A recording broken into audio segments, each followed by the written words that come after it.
Hi, and welcome to the Scary Summers YouTube channel. This is the first story I will tell, but definitely won't be the last. And since the scariest stories are the ones that are true, this one still scares me when I think about it, and will now share it with you. So join me, my friends, as we take a scary step back into my past. A few years back, when I was still living at my parents' house, my bedroom was upstairs in the attic. No, it wasn't always a room though. When my folks bought the house, the room was inaccessible, behind a wall. It was pretty creepy, because you'd have to climb a long, steep staircase to a landing, and then pull a 180 and continue down a dark hallway past some storage areas under other sections of roof, as the house was shaped like an L. At the end of the hallway was the door to my room. Now, it might not be related, but when my parents first opened up the attic space that would become my room, there were some strange drawings in pen on some of the construction wood, though no one gave it much thought, including myself.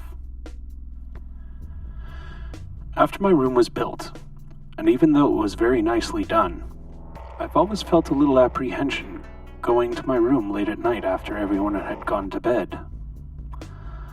I don't know what it was, but there was always a feeling that I wasn't alone up there. My room was pretty basic.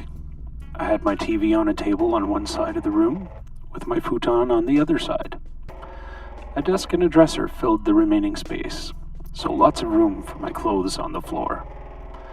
But anyway, at the time, I was at the age that I'd party a lot and worked a crappy job that finished late and was often getting home after dark. After about 6 months of getting home late and living in that room, I still would feel uneasy, but just brushed it off as just my imagination getting away with me. But that was about to change. Now, this one night was no different than any other. I got home late, it was dark, and felt creepy as usual, so I went inside, found my way up the long stairs, rounded the corner, and down the dark hallway. I opened my door and went in, closing the door quickly behind me. As I settled in, watched some Star Trek Voyager, smoked a joint out my window, as my parents would have killed me if they knew I smoked weed, the feeling of apprehension that I would feel would melt away, and everything would usually be and feel fine. But this night, things still felt a little off, but I just couldn't put my finger on it. So I climbed into bed and turned off the light, then pulled the blankets up tightly under my chin. I must have fallen asleep quickly because I don't remember anything between then and when I woke up. But I didn't wake up like normal the next morning, and never expected what happened that night, and it still gives me goosebumps to think about. Around 2 o'clock in the morning, and for no explainable reason, I woke up. The room was pitch black, and I was groggy, so I started feeling around for my phone to see what time it was. As I started feeling around under my blankets, I heard that electrical and magnetic sound that an old tube TV makes when it turns on. Now, I was sure that I had hit the remote for the TV while searching for my phone and thought nothing of it.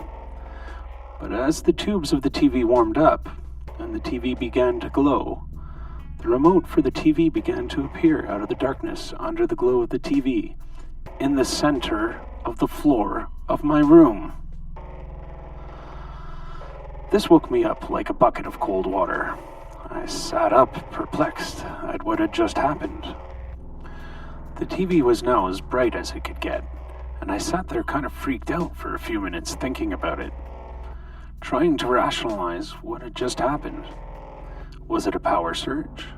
Was it a problem with the TV? Nothing made sense, but after a few minutes, I was calming down and figured I'd try to get back to sleep. So now with the remote in my hand, I got back into bed and turned off the TV once I was safely under the covers. I wasn't expecting anything else to happen, and so I started to doze off again. But something else did happen. My eyes were closed, but I was still awake when I heard a sliding noise and a plastic thud. Okay, that's it. Now I'm awake again, so I poked the TV remote out from under the blankets to switch the TV back on, because I wasn't going to sacrifice an arm to whatever is there just to turn on the light. Hell no.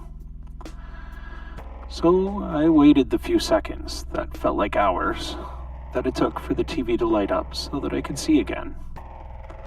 This time, I really had no explanation. Under my TV was a box I've had no reason to open since moving into my new room.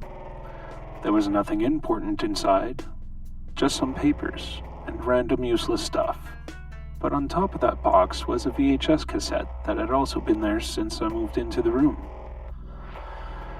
The box and the VHS cassette were both very stable and had no reason or ability to move unless moved on purpose.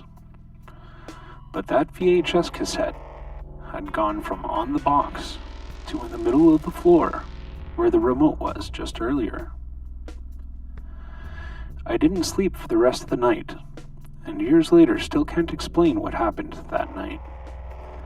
But the only thing I can't help but think about are the weird drawings on the construction wood before the flooring was put down in my room.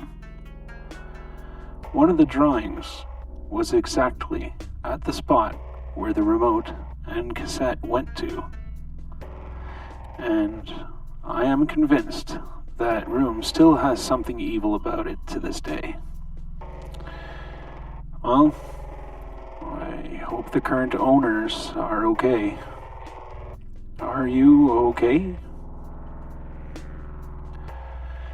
Well, my friends, this concludes the first story on the Scary Summers YouTube channel. I hope that you've enjoyed what you've heard today. Please click the like button, subscribe, and leave a comment, as it really helps in growing this channel. Until next time, stay scared.